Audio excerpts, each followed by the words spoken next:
میں چند منٹ میں آپ کے سامنے مسجد کا ایک تخیل رکھنا چاہتا ہوں اور پھر اس میں آپ کی ذمہ داری کے نقطہ نظر دو چار بات کہنا چاہتا ہوں۔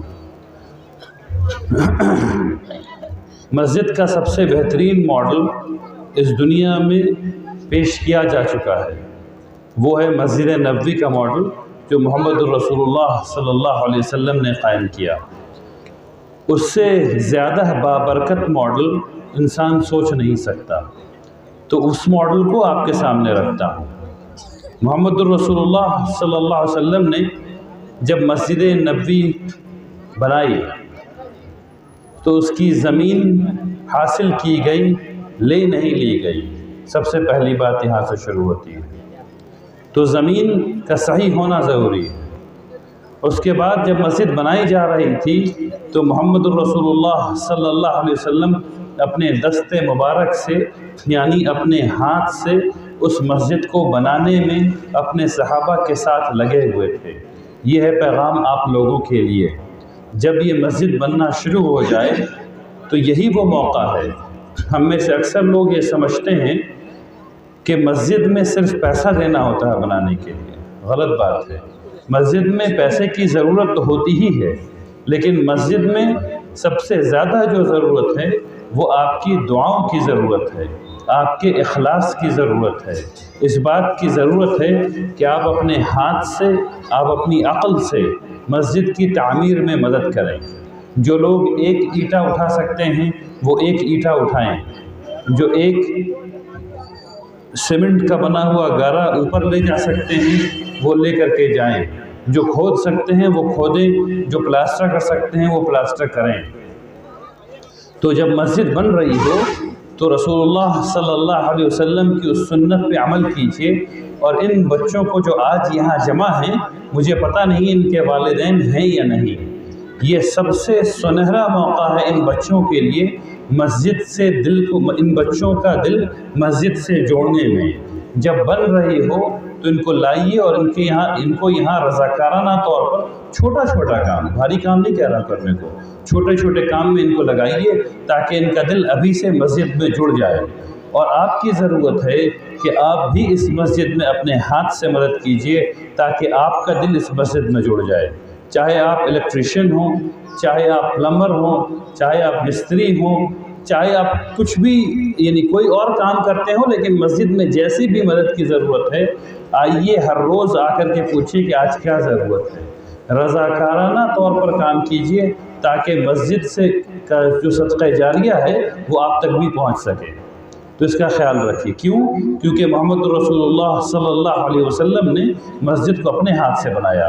ہاتھ چھل جاتے ہیں، اس زمانے میں مسجد بنانے میں پیڑ کو کاٹنا ہے نا، پیڑ کو چھلنا ہے، اس سے اسی کا پایا بننا ہے، تو ہاتھ بھی چھل رہے ہیں، صحابہ کرام کے ہاتھ بھی چھل رہے ہیں، مٹی کو پھیٹا بھی جا رہا ہے، یہ سارا کام ہو رہا ہے، یہ سارا کام رسول اللہ صلی اللہ علیہ وسلم کر رہے ہیں، اس لیے ہم لوگوں کو بھی یہ سارا کام کرنا چاہیے انشاءاللہ۔ اب مسجد کی تعمیر ہونے میں ایک چیز جو ہمیشہ شیطان آ کے وسوسہ ڈالتا ہے وہ یہ ہے کہ ان کے ڈیزائن سے مسجد ہو گئی، میرے ڈیزائن سے مسجد نہیں ہوئی۔ نہیں، جب مسجد بن جائے گی تو وہ سب کے ڈیزائن کی مسجد ہے، کیونکہ وہ اللہ کا گھر ہے، اس لیے اس میں نقص نکالنے کی ضرورت نہیں ہے۔ ہاں، کوئی اچھی بات سمجھ میں آ گئی ہے تو جو لوگ مسجد کو بنوا رہے ہیں ان تک ضرور پہنچائیے، مشورہ دینا آپ کا کام ہے، لیکن جو کہہ رہے ہیں ویسا ہو جائے یہ ضروری نہیں، تو مشورہ ضرور دیجئے، کیونکہ آپ کا مشورہ عند اللہ قبول ہے، اللہ کے پاس قبول ہے، کیونکہ آپ نے اخلاص سے مشورہ دیا اور یہی آپ کو کرنا ہے۔ کوئی اچھی چیز سمجھ میں آ رہی ہے مشورہ دے دیجئے اور کر کے اس کو چھوڑ دیجئے انشاءاللہ۔ اب اس کے بعد مسجد جب تعمیر ہو رہی ہو تو ایک دوسری بات یہ آتی ہے کہ لوگوں کے اندر یہ خیال آتا ہے کہ اس مسجد میں چندہ ہوا ہے، چوری ہو رہی ہے۔ نہیں، جب بھی یہ خیال آئے تو ہمیشہ اپنے بھائی کو 70 عذر دیجئے۔ رسول اللہ صلی اللہ علیہ وسلم نے کہا کہ اگر کوئی بھائی کوئی غلطی کر دے اور آپ کو لگے کہ اس نے غلطی کر دی تو اس کو 70 عذر دیجیے کہ اس نے اس وجہ سے یہ کر دیا ہوگا، اس وجہ سے یہ کر دیا ہوگا، اس وجہ سے یہ کر دیا ہوگا۔ بات سمجھ میں آ رہی سب کے؟ تو مسجد جب تک بن نہیں جاتی ہے اس وقت تک مسجد کے اطراف میں جتنے لوگ ہیں سب کی ضرورت ہے کہ مسجد کی مناسبت سے مثبت یعنی پازیٹیو ماحول بنا کر کے رکھیں، نگیٹو ماحول نہ ہونے دیں انشاءاللہ۔ بات سمجھ میں آ رہی ہے سب کے؟ اب مسجد بن گئی تو مسجد کیسی بنے گی؟ یہ مسجد ایسی ہونی چاہیے کہ جس سے انسانوں کو فائدہ پہنچے۔ آئیں گے تو پڑھنے نماز مسلمان، لیکن انسانوں کو فائدہ پہنچانے والی مسجد ہونا چاہیے۔ اس کا مطلب یہ ہے کہ سامنے کے حصے میں جو روڈ والا حصہ ہے وہاں 1 یا 2 پینے کے پانی کا نل ہونا چاہیے، جس سے گرمی میں ٹھنڈا پانی آ رہا ہو، جس سے عوام الناس پانی پی سکیں اور ان کا دل مسجد سے لگ سکے، وہ دیکھ سکیں کہ ہاں یہ مسجد ہے، یہ مسلمانوں نے بنائی ہے، یہ اللہ کا گھر ہے، یہاں سے ہم فائدہ اٹھا سکتے ہیں۔ تو یہ ضرور ہونا چاہیے۔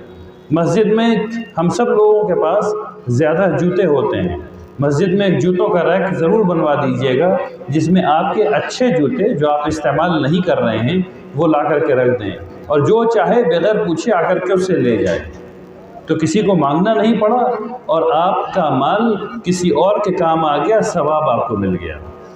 ٹھیک اسی طریقے سے مسجد میں اگر ہو سکے تو کپڑوں کی ایسے ہی ریک رکھ دیجئے۔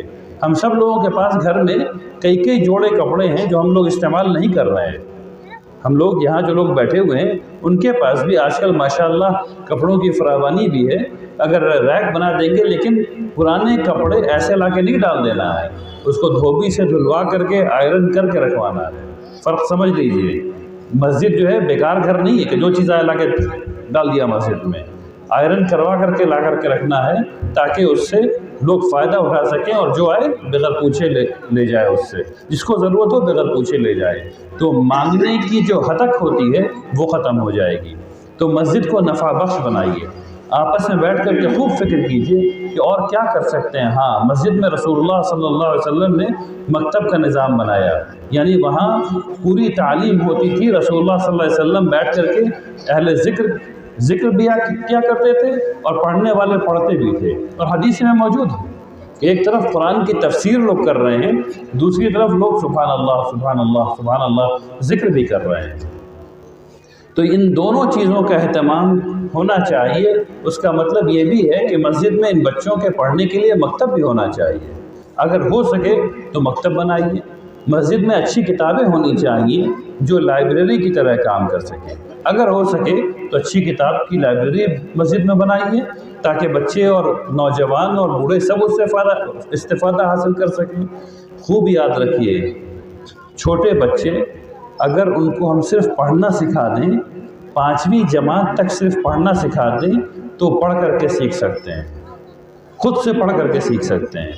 تو اس کا انتظام اگر مسجد میں ہو جائے تو بہت اچھا ہو انشاءاللہ۔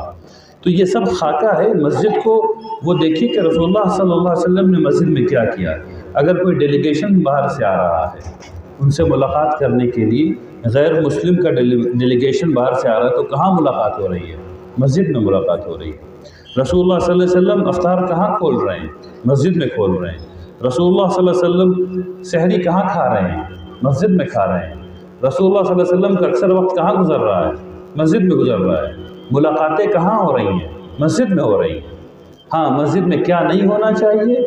یہ جو کھیل سب، یعنی بڑے لوگ اگر مسجد کو کھیل کی جگہ بنا لیں تو بالکل ناقابل قبول ہے۔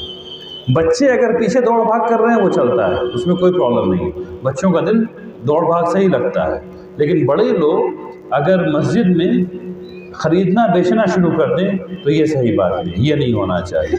مسجد میں بڑے لوگ اگر کھیل سپاٹے کی چیز بنا دیں تو وہ نہیں ہونا چاہیے، اس کا ضرور خیال رکھنا ہے۔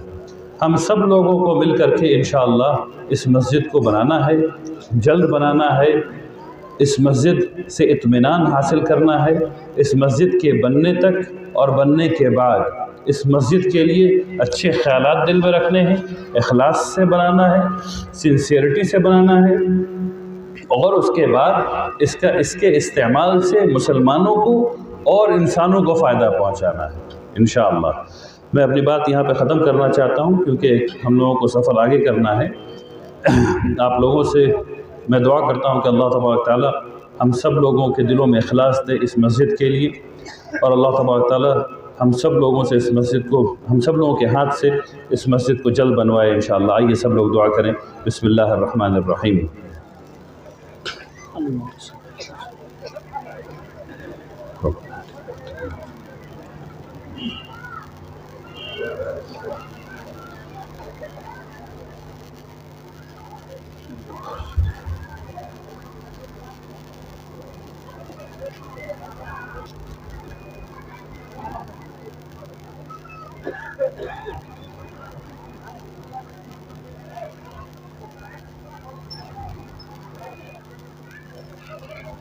آمین یا رب۔